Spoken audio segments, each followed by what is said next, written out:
Good afternoon, the CEO of TORG and all the executive officers, both internationally and at Nigeria here. Good afternoon, ladies and gentlemen. It's my pleasure to be here to join this great team of lifesavers all over the world. Even though we are not, our own theater is not the type that where people come to watch us, where they may be able to appreciate us. You know, when people are working in the real life theaters, there are spectators there who actually observe what they are doing and they appreciate them with an applause. Also, when the athletes and the footballers are on their own theater, the field will be packed full of spectators clapping for them. But for reasons of privacy and ethics, those of us who work in the operating theater, we often don't allow spectators to come around to appreciate what we're doing. And that's why many a times, the policy makers don't appreciate what we're doing. But at least this afternoon, let's appreciate ourselves. If you work in the theater, please give yourself a round of applause. Only God knows how many lives you have touched. Only God knows how many families you have impacted. Only the heavens can tell how many generations you have influenced. So please give yourself a clap. This afternoon, we'll be rubbing minds together on the challenges of urological surgery in resource-limited environment. Though this is tagged urological surgery, it will invariably surface for most of the super specializations in surgery because we have similar challenges. So I'm only hoping that there are people here who are close to policymakers who may be able to influence some changes at various levels after this discussion. Now we are talking about challenges. You know, challenges mean that these are situations or factors that militate against you. They are not impossible and they are not insurmountable. It just means that you have to be resolved that you want to get over them. Because if you don't get over them, then the challenges will subdue you. So it's a matter of choice. And you have to decide that the challenges will not subdue you. You will subdue the challenges. And that's how to survive in this climb. When we talk about urological, we often talk about two systems: the urinary system and the reproductive system. And so all surgical specialties that have to do with this will come under this kind of discussion that we describe as urological surgery. Now, resources. I'm trying to look at the keywords in this topic. Resources will either be man in the generic sense of human resources, or could it be machine in the generic sense of infrastructure. So all of these are part of the resources that impact on surgical practice wherever you are located. But in our own climb, yeah, we often describe them as being limited. And to my mind, when we say something is limited, you are actually talking about absolute values in terms of probably some form of quantification that they are indeed limited. But in recent years, I'm beginning to shift my opinion that are these resources absolutely limited, or they are just skewed in distribution. Maybe as we go along this discussion, we may be able to pitch a tent. Whether they are actually limited, or is the distribution that is skewed, we may wait to find out. Now, these are the challenges that have been, that we have been having to deal with. For some of us who practice in sub-Saharan Africa, these challenges are similar. Let's start from number one there. The training of specialists. The time that it takes, the number of years of rigorous training is often a discouraging factor to many young starters. They would rather prefer something that has a short duration so that they can get out of training in good time. Of course, the stress, which could be enormous, and the travels, because the training is not concluded in one center. If you start from somewhere, because of the specialties, the subspecialties that are involved, you will have to visit many centers, both in your country and outside your country, and even outside your continent, to be able to have the necessary skills to practice across the fields of urological surgery. And this is a serious challenge for many people, especially because it has varying costs. And in our own climb, you have to bear all the costs by yourself. There is no social responsibility, and there is no purposeful government allocation for such training. So that's a serious challenge, even for the few that are there to show interest. Then the issue of remuneration is then there, because in our own climb, remuneration is skewed, and most of the time, it is fixed. It may not be absolutely fixed, but it is fixed within a range, especially if you work in the public sector. There is a scale, and nobody will reward you beyond that scale. It's not like in other climes, where there is thorough job evaluation, and you are paid for what you do, and you are paid on the complexity of what you do. So these are challenges in our own environment. Number two there is the non-availability of team members. In the super specializations, we are still struggling to build a team. Because in our own environment, again, we are many years behind. And these things have to do with policy shift. We have to deliberately agree that we want to shift from the old order and begin to embrace the new order. And it is necessary because in our own environment, health workers eventually will have to train themselves. That's the truth. And that is why many people will choose the easiest way out, so that you could have some form of financial independence and then begin to maintain your life. So if we are going to be training specialists, if we are going to be training, for instance, perioperative nurses that are specialists in urological surgery, if we are going to be training anesthetists that are specialists in urological procedures, it will have to be a deliberate policy shift. And we must provide some form of funding for such training. If we are still relying on the individuals to train themselves, and then we want to employ finished products, I am sorry, we may lag behind for many centuries. Again, the JAPA syndrome, which you are all familiar with, is not helping anybody. Even the few ones who struggled to pay their fees and train themselves, once they get certified, within a couple of years, they are gone.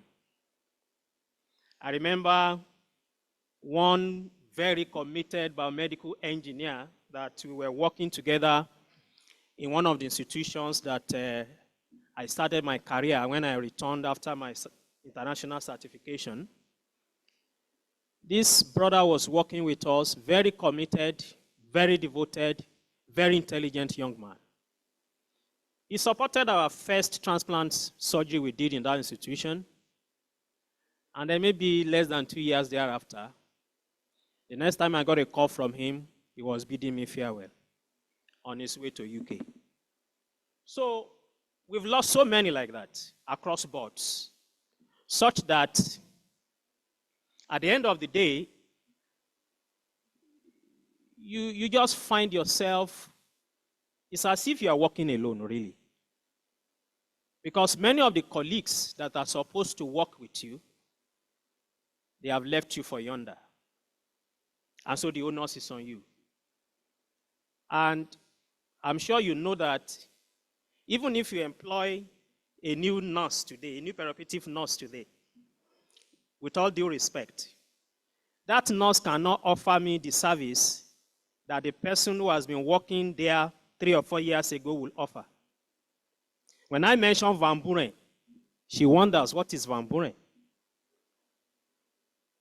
When I say Finicietto, she's looking at my face. So that's what we pass through when we lose a member of our team. It's like you've lost a part of you when you enter the OR. But what can we do? There is freedom of movement, isn't it? We can't hold anybody back. So that's why I say it's going to take some policy shift, policy decision to be able to address some of these challenges. Then we also have the man-made problems that culminate in late presentation. Now, we have a socio-cultural challenge in this environment, with all due respect to all cultures and religion. We seem to trivialize some very critical health issues on the basis of faith and religion. While I respect faith and I respect religion, but I also propose that we should not discredit knowledge. After all, God is the author of knowledge. We should learn to make maximum use of knowledge whenever the need arises.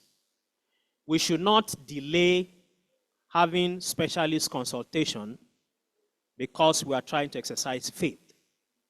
I think we need to be very explicit on this ground. The other menace we have is the issue of chemist shops. With all due respect, some of my friends who are pharmacists, who are community pharmacists, we often argue on this ground. I do not see any reason why a community pharmacist will be treating patients with chronic kidney disease, patients with renal cancer, patients with prostate cancer. I think we are taking it too far. Because when you keep treating in quotes, I don't think you are treating them really. As far as I'm concerned, you are just delaying their treatment. But if you keep treating them in quote, you delay their presentation. And by the time they get to us, the stage of the disease will have been advanced. I am not of any good to a patient who presents with a stage 4 cancer of the prostate. I am really not of any good to him. I would have loved to see him at the early stage. So, again, because of the way our society is structured, there's a chemist shop on every street. You could walk in there and get whatever you want. But I'm appealing, every time I have the opportunity to speak with health workers, I'm appealing to them that we should know our boundaries. Let's draw the line. There is no reason why somebody with a cancer should be in a chemist shop. Please direct them appropriately. The other problems we have are the facilities. Much of these super specialist facilities are situated in large departments of teaching hospitals.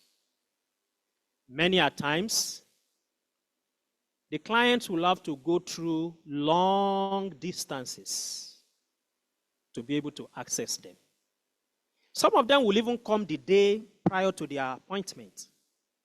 They will sleep somewhere so that they can be able to make the early morning appointment in the teaching hospitals. These rigors, these challenges put a lot of strain on the clients. And I've met quite a number of people who do not seek expert treatment because of these challenges. They simply feel that, oh, the trouble is too much. So these are challenges for us to handle. And only very few of them are located in big private hospitals. Even then, those big hospitals are in the large cities, maybe in Lagos, Port Harcourt, and then Abuja. So what happens to those who are in Jalingo? What about those who are in Issa Keita in Katsina State? How do they access super specialist treatment? So these are reasons why I'm beginning to feel that these resources are actually skewed in distribution. They may not be necessarily absolutely scarce, but maybe we need to look at some of our policies. And this may not be far from our value system. How much do we value health, even as individuals, before we begin to talk about our policymakers? Some of us will be willing to buy a wristwatch for, let's say, 200,000 naira, or maybe a nice shoe for 80,000 naira. But are we willing to spend that amount of money on our health? Not many people. I mean, maybe you, because you are a health practitioner, fine. But an average person out there may spend like 200,000 on a nice suit, you know, but you wouldn't want to spend 200,000 in a hospital, on a hospital bill for a medical checkup. That's our value system. And this is what has also affected our decision makers. Maybe you should take time to look at the budget of your state and tell me what percentage is allocated to health resources. You may then understand what I'm talking about. There are serious challenges for us. Now, the other challenges we face in the subspecialty is because much of the centers also dwell on general adult urology procedures. Again, these are the things that are very, very common. That's what they do every day. And that's where many of the specialists concentrate. But we know that a lot more patients have other challenges that bother on other areas apart from these. Some patients will need renal transplantation.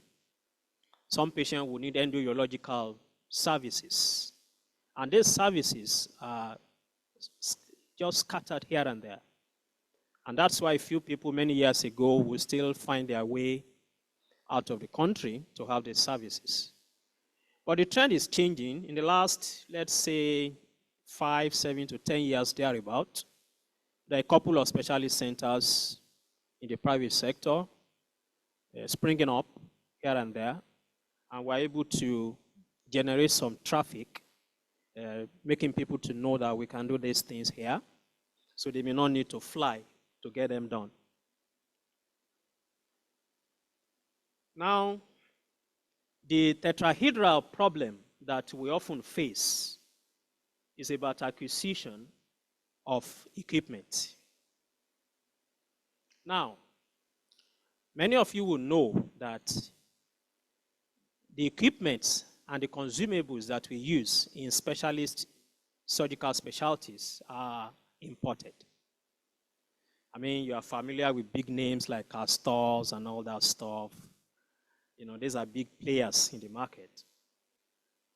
If you want to acquire those things, they don't come cheaply. And it also depends whether you're in the public sector or you're in the private sector. If you are in the public sector, you have to raise tender, you have to fill forms, you have to do all sorts.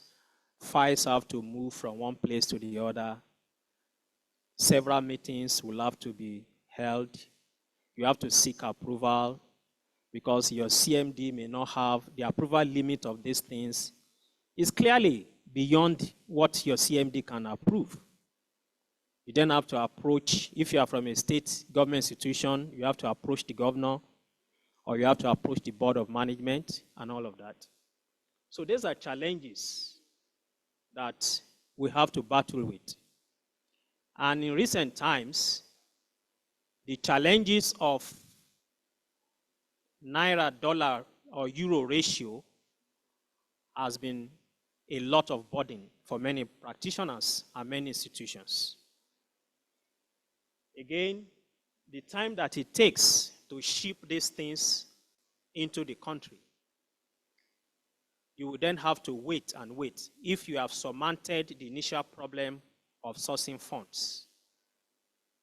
Many people don't realize that these are serious challenges. But if you are deeply involved, either in starting a new specialist unit or in maintaining an old one, then you'll appreciate the difficulties with these things.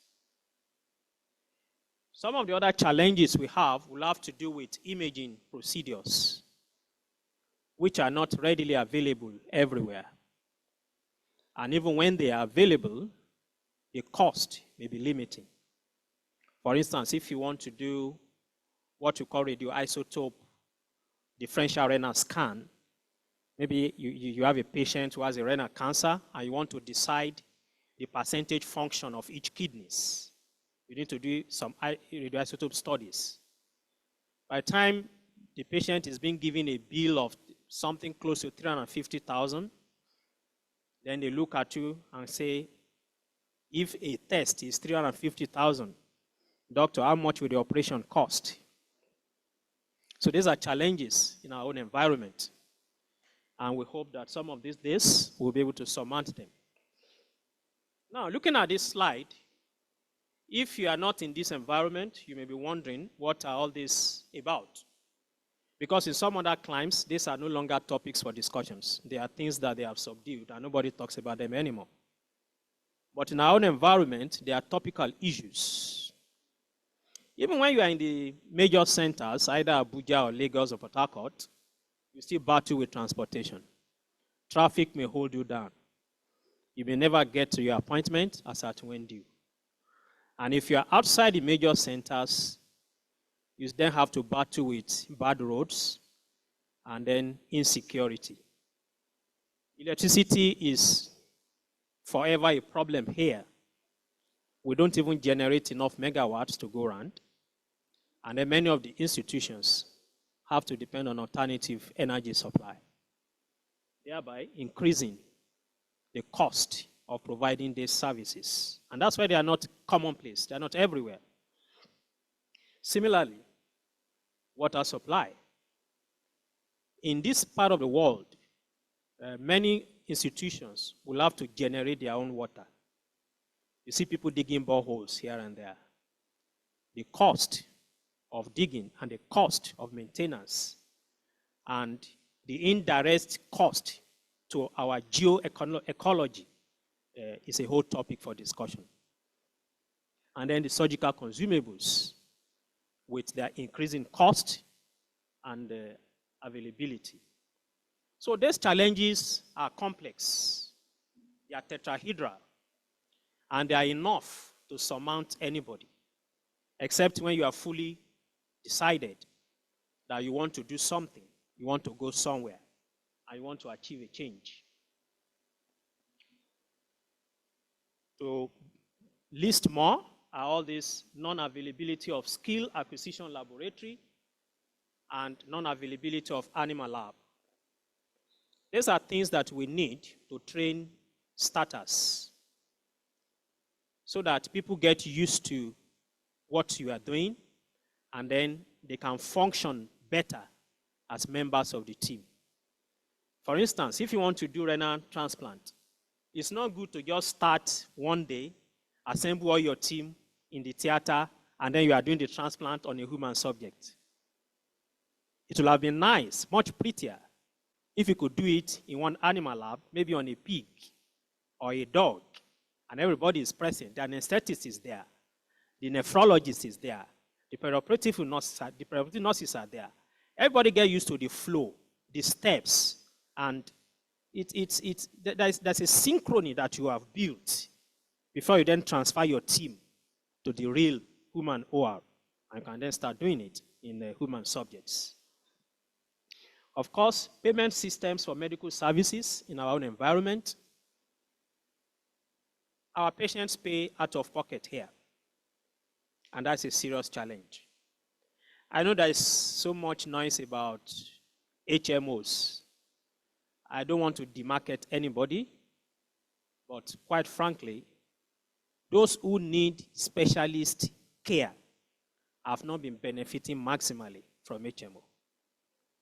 Some facilities have a way of organizing it. They may help you negotiate so that the HMO pays a part and then you pay a part. That's okay. It's just a way of trying to move forward, irrespective of our many challenges. I will remember a very embarrassing encounter in a teaching hospital. A client came for surgery. We had an open retropubic prostatectomy. The client thought the insurance company was going to foot the bill. Meanwhile, the insurance company was only going to foot the bill for the operation fee. So there was a communication gap.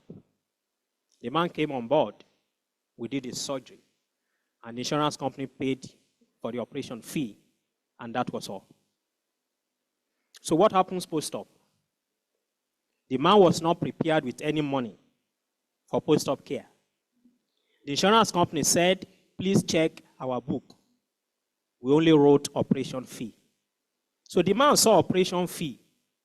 He thought operation fee means paying for my operation. But the insurance company said, no, it's only the bill from the theater that is called operation fee. The admission fee is not operation fee. The bill from pharmacy for drugs and IV fluids and analgesics and antibiotics is not operation fee. How do we resolve that? So these are challenges in our own environment. So those are things we will still have to address if we want to make these services available to the larger society in our own environment. Of course, the issue of medical tourism. For some reasons, even when some of these procedures are available, either for political reasons or for reasons of class consciousness, some people still derive pleasure in saying, oh, I did my procedure in John Hopkins in so and so country. Well, there's freedom of movement. But we can only continue to encourage them that some of these things are available here. I still remember seeing a client in a hospital who went to India to do orchidectomy. Yeah, yes. He went to India to do orchidectomy. And then he was referred back to me for post-op management. So, enough of problems and problems and problems. Let's judge about some attempts at providing solutions. Let's see if we may be able to share some thoughts among ourselves, and then with your friends, with your hospital heads, and with your colleagues that can influence policy. Who knows? You may be able to influence some of these changes somewhere, sometimes. If not now, maybe in the near future. We will have to discuss about differential remunerations for specialist staffs. I know this may be at loggerhead with the very senior civil servants that are here. With all due respect, I don't intend to shake any table. But I just want to bring these thoughts on board. That if we want to encourage people to go extra mile, we must then begin to find a way of appreciating them. We're all human beings. Everybody likes to be appreciated. If you are paying us same thing, so why do I need to stress myself? Give me a good reason why I should stress myself. There's really none. I mean, it's not necessary. It's not. So policymakers will have to look at this. yes, we will have to introduce some means of compensating those who dare to join specialist service. Apart from the fact that they will have spent more in training, they have taken greater risk and they should be compensated. This is a topic for discussion for those of you who are management cadre staff. Then we must also think about scholarships and exchange programs for people who want to specialize in the subspecialties. For instance, if in your hospital we have nurses who are interested in being urology nurses or nephrology nurses. There are so many hospitals now, they have dialysis room, and they don't have the nephrology nurses to man the place. What stops us from generating fund to train people to do those things if we are really serious as a nation?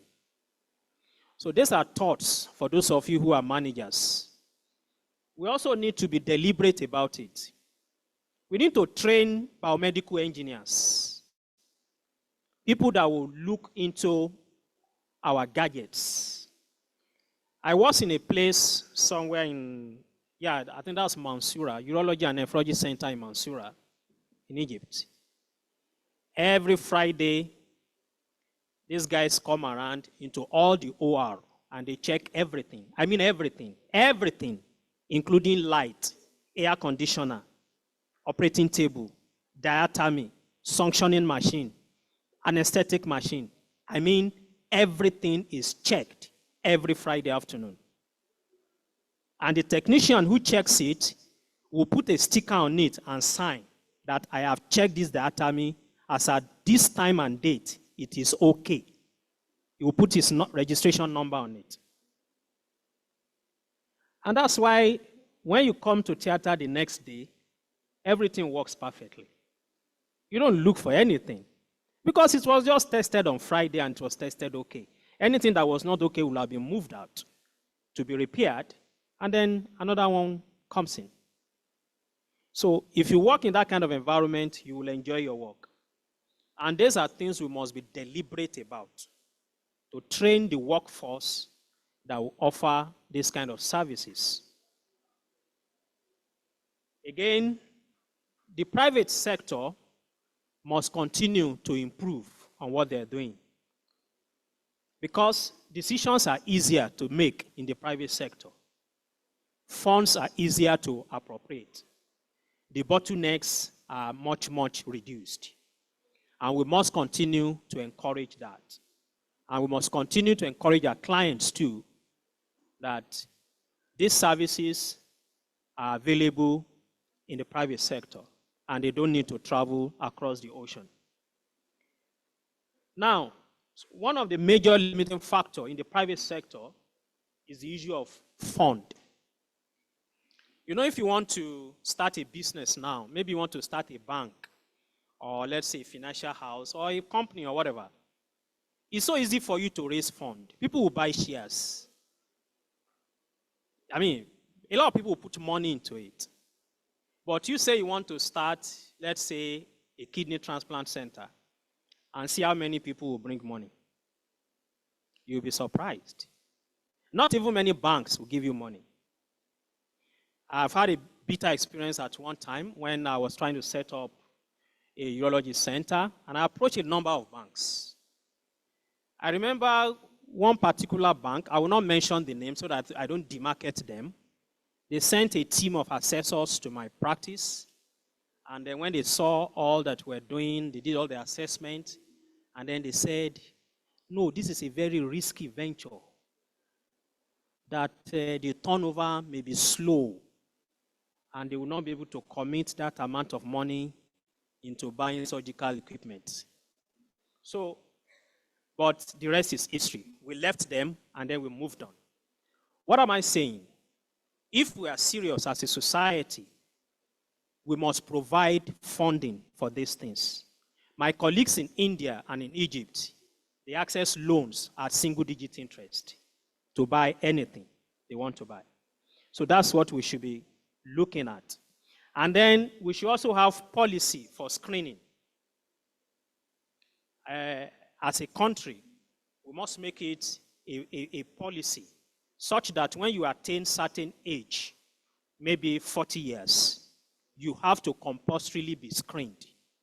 In that case, we'll be able to pick all these non-communicable diseases at early stage, and then hopefully we'll be able to offer treatment. And these are all other suggestions that will be doing a lot of good to ourselves if we can work on them. Finally, I would like to advise that those of us who run HMO business, please, let us deliberately begin to engage them to also take care of specialist services so that the crop of the population that also need these services can be well taken care of. I thank you for your time. Thank you so much, sir. The presentation was so impactful and educative because we have seen the challenges and also see the solution. So the next thing is action. We need to take action. So but I'll give you room to question, one from this side and one from the other side. If you have any question, please, this is the time for you to. You can signify by raising up your hand, and the mic will be given to you to ask your question. So let's start from this side. Is there any question from this side? Any question?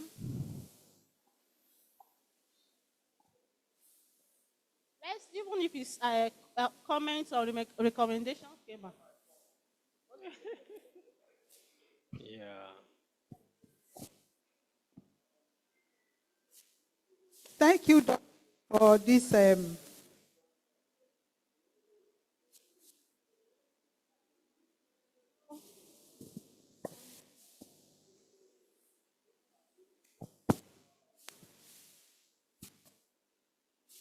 I don't have any question than to appreciate this presentation that has broadened our knowledge, bringing to our attention all the things we are facing. You really brought them to limelight.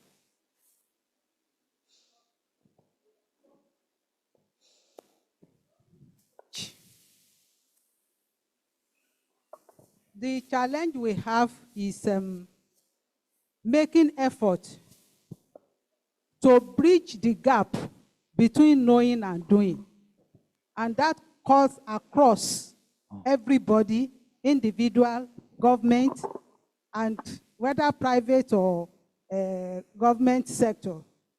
It is only for us to make a conscious effort to bridge that gap, that this is what we know and this is what we should do. And it is application of knowledge that is called wisdom. So if we are not able to apply what we are learning, it doesn't matter how long we talk. It doesn't matter what certificate we have. It is that application that matters. So bringing all this information to our knowledge, sir, you are highly appreciated. There is nothing you have said that is not the truth. And that is the challenge we have. If only we can apply, we will go a long way. We can have our America here in Nigeria. Thank you, sir.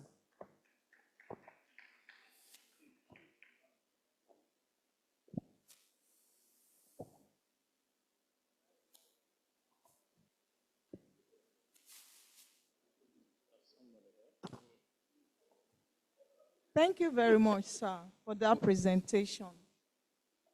During your presentation, you mentioned specialty in urology, like for nurses that have interest to go for specialty in urology. You know, a lot of perioperative nurses have interest in going for different types of specialty. But the issue is that the government is not helping the matters because there's no sponsorship regarding this. And the peanut that is being paid to so many people that are working in the federal ministry, hospitals, and the secondary institution, we don't have enough to attend to this. And for few people that will go, that they have to skills themselves to go for this specialty, they will not want to retain themselves in this country. So I don't know, because you're a doctor and you're a consultant, because I know you normally attend a lot of forums, if you can help us to pass this message across.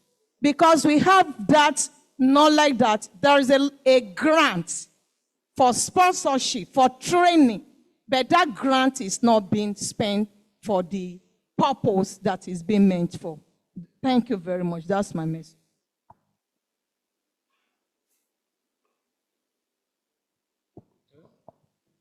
Thank you very much for a great job done.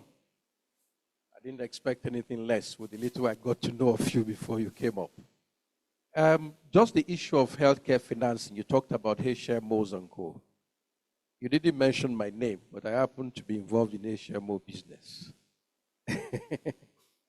I even helped to create one, because I'm into healthcare financing, health economics. There is something that is very sensitive that I want you and the rest of us to please address. What makes health insurance, like any other insurance, work? Is the number of people in it. Yeah. Right now, a lot of politics is going on about health insurance in Nigeria. As we speak, the National Health Insurance Agency now functions as a health insurance company by itself, which means that they have their own clients, federal workers, then the states have theirs also, and are competing with federal and with the private. Now, where that competition is going on, it can look interesting or useful, but it is very disappointing. Let me tell you why. They're all competing for just 5% of the population. The remaining 95% left uncatered for. The counsel you have given will work if and only if that 95%, even if it's just 20% more added to that 5%, it will work. But we have a system in which the average HMO does not have enough clientele, where the average healthcare facility does not have enough patients insured, so that the HMO that would have had a large pool of funds from people who are not using their, what do you call it? Facilities. Their premiums, so that that spills over to those who are in need, are not able to make that adjustment. That elasticity is lacking. So they can't respond. Now, if you say people should pay more premiums in order to fill the gap, that's a good recipe for asking people to exit the schemes. So it's not as easy as you have placed it. What we need is a massive drive and a compulsory, in fact, that's why it's called a social health insurance scheme in responsible countries. What we should be running is a social health insurance scheme where it is compulsory for everybody to be registered, foreigner, local person, and it is enforced, not just written somewhere and left there.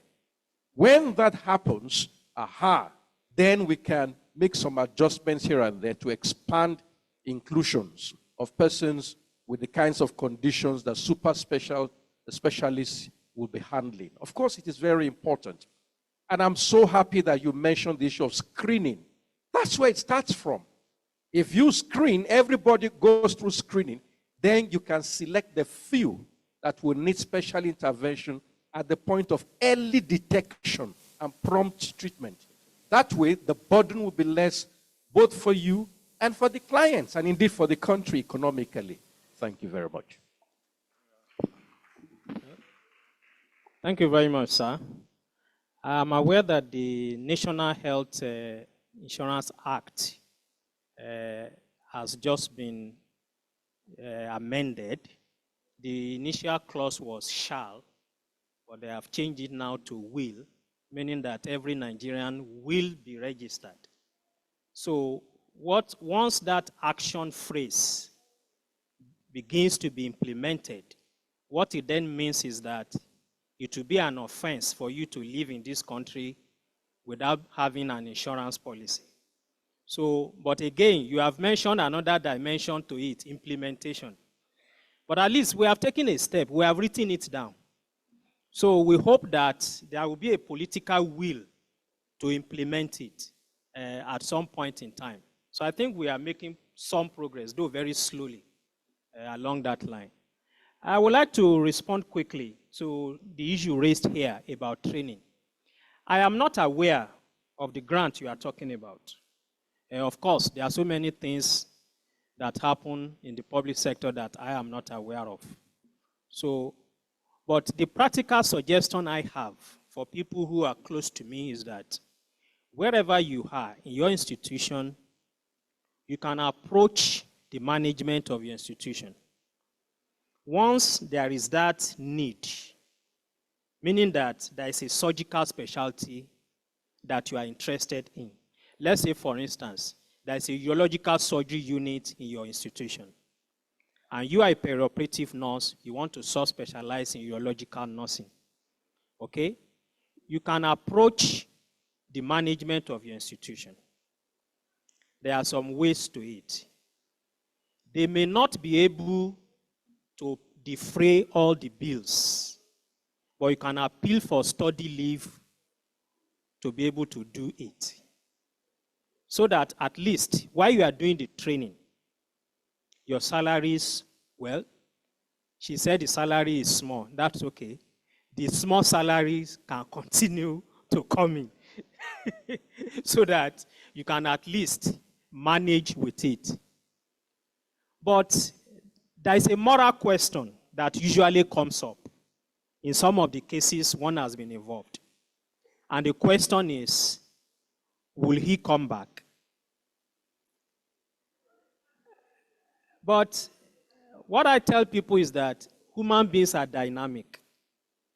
And you cannot predict who will come back and who will not come back. I'm not God. I cannot predict that this person will come back. But the thing to do to be fair to both parties is to sign a bond. Yes. If you are training somebody for, let's say, 2 years, then you may have to be bonded for 2 years. So if you finish your training, it's the honor, it is your honor to come back and work for them for at least 2 years. After that, you may then carry your luggage. It's just being fair. Because if in my own private practice, I train you for 2 years, I expect you that at least you should come and work for me for 2 years before you carry your luggage. So same thing, if you're in a public institution, and they're going to train you for 2 or 3 years, it is not out of place if you sign a bond.